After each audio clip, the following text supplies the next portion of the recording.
parte. Que privilégio, que honra, que momento agradável, né? A Deus seja dada toda a honra e toda a glória, né? E muito feliz por estar aqui. É a primeira vez nessa casa do Senhor aqui com vocês, mas eu já tive o privilégio de estar também na igreja do Guzmão, né, padre? Santo Antônio. Lá no Santo Antônio. E também no Juca Rosa, então eu estou muito feliz por mais uma oportunidade. E diga-se de passagem, a minha felicidade é em dobro, porque eu tive alta na segunda-feira do Covid. Então, mesmo estando de alta do vírus, ele deixou algumas sequelas. Eu fiquei muito inflamada nos músculos. E hoje, depois de uma outra leva de medicação, eu estou aqui para a honra e glória de Deus. Então, a minha alegria é em dobro de no primeiro dia poder cultuar a Deus juntamente com os irmãos nessa missa. Então, eu estou muito feliz nisso. Eu posso tirar um pouquinho, padre? Se não, o padre esqueceu de falar, irmãos. Eu sou psicóloga, tenho um mestrado e um doutorado e 2 especializações. Meu doutorado é meu pai e minha mãe. Meu mestrado é meu marido, porque eu sou casada há 24 anos. E as minhas 2 especializações é uma filha de 22 anos e um filho de 14. Irmãos, eu estou preparada, cheia de doutorado. Mas assim, brincadeira à parte, mas realmente eu aprendi muita coisa com meu pai e minha mãe. Aprendo com meu esposo todos os dias, eu aprendo com os meus filhos. E eu não vou falar aqui, irmãos, nada que você não saiba, né, padre? Tudo o que nós já sabemos, mas é apenas para a gente relembrar alguma coisa. Eu te pergunto, você consegue ouvir o outro? Você consegue escutar seu esposo, sua esposa? Você consegue escutar seu pai, sua mãe, seus tios e seus filhos? Como que é você nesse contexto de diálogo? Como que isso funciona na sua vida? Há uma diferença de ouvir e escutar. Os dois juntos têm um efeito poderoso no diálogo. Porém, ouvir, todos nós que estamos aqui, se não tivermos nenhum problema de audição, estamos ouvindo que tem uma moto aí fora. Concorda comigo? Ok. Mas para escutar, vocês estão prestando atenção em mim. Então, nós estamos ouvindo o som, mas neste momento a gente diz que vocês, pelo pedido do padre, tão acolhedor, disse assim, dá uma saudação para essa baixinha. Aí vocês estão me escutando e eu agradeço por isso. Mas há essa diferença. Toda pessoa que não tem problema auditivo, ela tem o privilégio de ouvir. Mas toda pessoa que presta atenção em mim ou presta atenção em você tem o privilégio de escutar. Então a arte de ouvir começa por entendermos tudo isso. Há essa diferença e ela é muito importante. Sabe quando tem um bebezinho e o bebezinho, ele não está entendendo nada, mas a mãe está ali olho no olho, olhando para ele, conversando com ele, mesmo sem ele conseguir esboçar nenhuma palavra, ele entende ou não entende?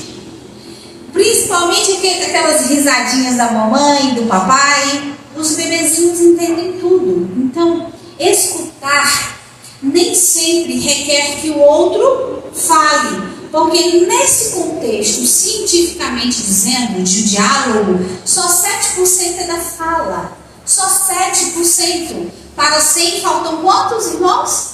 93. Ok, 93 então, por cento de um diálogo e de uma comunicação vai além de falar. É gestos, é olhar, é sorriso, é maneira como eu lido com aquela situação. Para eu conseguir escutar o outro, eu preciso de quê, irmãos? Atenção. Mas para dar atenção para o outro, no momento principalmente de avanço de tecnologia, eu preciso parar um pouquinho e sentir o amor de Deus na minha vida. Eu nunca, padre, vou conseguir o privilégio da arte de ouvir e escutar se eu não sentir a presença de Deus na minha vida? O que está dizendo em 1 João 4,8? Aquele que não ama, não conhece pois Deus é. Quais são os dois grandes mandamentos, irmãos? Amar a Deus e amar ao próximo? Vamos ver se a gente entende isso de forma detalhosa, detalhista, de forma querida. Olha, se eu conheço a Deus, eu conheço o amor. Ponto. Se eu conheço a Deus e conheço o amor, aí eu vou amar a Deus sobre todas as coisas. E eu vou amar o próximo. Como eu amo a quem? Ok, para amá-lo, eu preciso me amar. A gente começa a entender aqui um pouquinho do contexto de autoestima. Isso biblicamente dizendo. A gente sai do contexto de autoestima, teoria, ciência, psicologia, e a gente entra em autoestima no contexto bíblico, porque um liga ao outro, ok? Não existe ciência se não existir o quê, irmãos? A palavra. Mas para a gente passear um pouco aqui dentro, que eu só tenho 10 minutos, né, tá?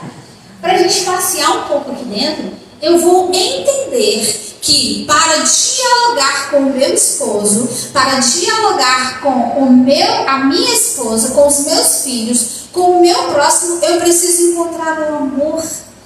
Por quê? Eu só consigo dialogar se eu calar. No início da missa, o pessoal lindamente falou no contexto de ouvir. Eu preciso do silêncio. Você só vai conseguir escutar o outro se você calar. Você não vai conseguir ter o privilégio de dar atenção ao outro se você ainda não entendeu que para escutar eu preciso me calar. E para me calar, para que eu cale, é necessário que eu entenda e compreenda que o amor mora em mim. Aí eu vou dar para o outro o privilégio do meu ouvido. Porque eu apago as luzes dos meus lábios e acendo as luzes do meu ouvido. E aí eu entendo que é possível escutar o outro, entender o outro, dar atenção para o outro, esperar o outro e entender, quem sabe, o sentimento do outro. Ontem o meu filho, que eu falei que é minha especialização, que tem 14 aninhos, ele disse para mim, tem 3 dias que está namorando uma menina em Londres. Aí eu escutei aquilo, eu dei atenção, e depois eu fiquei pensando, como que eu vou trabalhar isso com esse menino, né? Porque ele está namorando uma menina em Londres. E aí o pai dele virou para mim ontem, meio-dia, na hora do almoço, e disse assim: você já conversou com o seu filho? Porque assim, ele tem 14 anos. A menina tem quantos anos? A de Londres, eu falei 13. Aí ele disse assim, certo, tem 13 e está em que fase da vida, do desenvolvimento? Eu falei, puberdade. Sim, quem está na fase da puberdade está com quem? Ele começou ali a conversar comigo e eu escutando atentamente onde ele ia chegar. Ele disse assim, se ela está na puberdade, com 13 anos, lá em Londres, o que acontece com ela? E eu falei, os hormônios. Aí ele, sim, quando acontecem os hormônios? Ela vai olhar para os meninos, né? Aí ele, sim, você já disse para o seu filho que está cá no Brasil, que ele pode se decepcionar? Ele é muito apegado, amoroso, sinestésico, ele é muito carinhoso. Então a preocupação do meu marido é, você já abriu o olho dele? Que pode ser que essa menina daqui a uns dias diga a ele assim, tchau, já fui. Aí eu parei e pensei, o que eu vou conversar com meu filho? Quando meu esposo saiu, aí eu sentei e falei, Léo, você está aqui com a mamãe? Aí eu comecei a trabalhar com ele todo esse contexto. E ele me deu muita atenção e ele falou assim, tá vendo aí, mãe? 2020, pior ano da minha vida. Não posso fazer um rolê, não posso dar um rolê, não posso conhecer ninguém. nem sair com os amigos, e ainda é capaz dessa menina me dar tchau, de não me querer. Como é isso? Eu fui escutando atentamente. Eu não disse para ele o que a maioria de nós escutamos dos nossos pais. Eu não disse para ele assim: menino, você é muito novo, para com isso, que vestagem. Nem saiu das fraldas ainda. Quem já escutou isso? Eu já escutei. Nem saiu das fraldas ainda e quer namorar? Não. Eu escutei e entendi naquele momento que a preocupação do meu filho não tinha nada a ver com a menina. Ele só está enfastiado de ficar dentro de casa o tempo todo. Entende? Quando nós damos atenção para alguém, quando nós olhamos alguém nos olhos, quando nós literalmente apagamos as luzes dos nossos lábios e acendemos as luzes dos nossos ouvidos, quando nós desconectamos os nossos cérebros, mas nos conectamos ao outro através do coração, do pensamento, o que acontece? Algo maravilhoso. A gente consegue entender o contexto e muitas vezes não precisa responder. Você não precisa usar seu 7% para falar, para dizer para o outro que você está ali. Você só precisa olhar. Você só precisa prestar atenção. Quem sabe dar um abraço. Porque muitas vezes o outro já é ruim de falar. Quem é que tem experiência de já estar com alguém que fala pouco no dia a dia? Pois é, o outro já tem dificuldade de falar. E aí você chega perto do outro, fala. Aí você não fala nada. O que a pessoa vai fazer? Ela vai calar. Olha, meu tempo está acabando, mas até a década de 50, quando se falava assim, ó, põe a mão no coração, põe a mão aí no coração. Isso, põe a mão no coração, tá? Até a década de 50, colocar a mão no coração era aqui, no músculo. Depois da década de 50, a ciência avançou tanto que aí a gente conseguiu entender por que Papai do Céu aqui na Bíblia sugere, principalmente em Provérbios 4, cuide dos seus pensamentos, dele depende a sua vida. Está aqui, está escrito, não fui eu que falei, foi Papai do Céu. Por quê? Porque a ciência descobriu na década de 50 que o coração duro ou mole não é esse. Esse é só um músculo que sustenta o nosso corpo, porque ele bombeia sangue para o sistema nervoso central e periférico. Ou seja, a partir da década de 50 a gente entende que o coração é esse. Que o coração é o pensamento. Imagina comigo que nós somos três, tá? 1 Tessalonicenses, Paulo fala isso. Nós somos corpo, alma e espírito. E a ciência também fala isso. Nós somos corpo, alma e espírito. Em 1 Tessalonicenses, inclusive, Paulo diz assim, ó, Deus vai voltar. E quando ele voltar, ele quer você puro, santo no corpo, na alma e no espírito. Então, o coração do seu corpo é esse músculo. O coração da sua alma, e alma é psique em grego, por isso psicologia. Alma é invisível, então o coração da sua alma, da sua psique é o seu pensamento. E Papai do Céu falou aqui em Provérbios 4, cuide dos seus pensamentos, porque deles depende a sua vida, a vida inteira.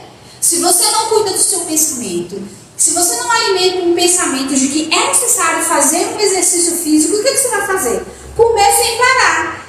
Não é? Se você não, aqui no seu pensamento, alimenta que você pode comer de tudo, você vai se tornar intemperante.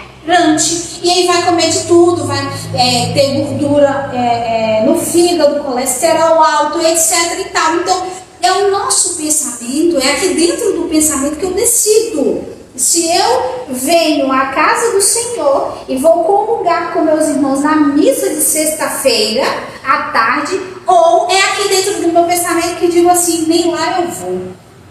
Tá com Covid mesmo? Para que eu vou lá? Para correr o risco de morrer? Eu não vou lá não. É aqui.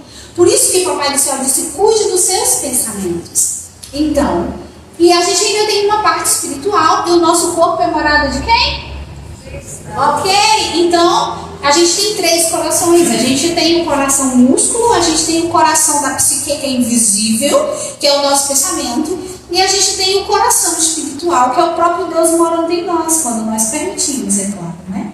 Então, quando nós desconectamos o nosso cérebro num diálogo dentro da minha casa, no contexto familiar, quando eu desconecto o cérebro e paro de perceber os outros, quando literalmente eu fecho os olhos, eu apago as luzes dos meus lábios e acendo as luzes do meu ouvido, aí eu vou me conectar ao outro através do pensamento. Aí eu consigo literalmente escutar. Essa é uma arte. O que ainda impede que você não escute o próximo? Quais são os ruídos que tem dentro de você?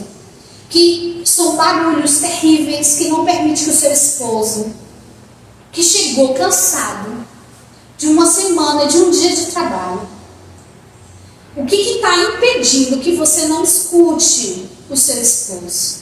Mesmo que ele não fale nada, mas escute através do silêncio. O que tem dentro de você que ainda impede que você literalmente se ame para amar o seu marido? O que ainda tem dentro de você que impede que você de fato reflita o amor de Deus e que você consiga transmitir isso para o seu filho e para o seu esposo? Se você se atentar a esse detalhe, você vai conseguir, depois desse momento que nós saímos aqui, você vai conseguir preparar na sua casa, no seu lar, com a sua família, um ambiente de escuta. E você vai perceber, como disse Beethoven, que a gente só pode quebrar um silêncio quando o nosso cônjuge, nossa esposa, não fala nada. Só se a gente for para um contexto especial e melhor. Você vai conseguir arrumar um ambiente com seus filhos, na sua casa, com seus pais, se você literalmente prestar atenção naquilo que em você ainda tem que mudar. Quais são os frutos que você ainda precisa solicitar do Espírito Santo de Deus, para que de fato você tenha a possibilidade de dominar essa arte. Para dominarmos essa arte, é necessário a benevolência, é necessário termos complacência, é necessário literalmente termos os frutos e a armadura do Espírito Santo de Deus, que é bondade, paciência, longanimidade. É tudo que eu desejo para você. Aí sim, nós vamos conseguir ter um mundo, viver em um ambiente onde eu também consiga falar, porque o outro já entende que eu sei escutar. É essa arte que eu desejo para mim e para você. Não só nesta tarde, mas todos os dias da nossa vida, até a volta do nosso Senhor Jesus Cristo. Um abraço e muito obrigada.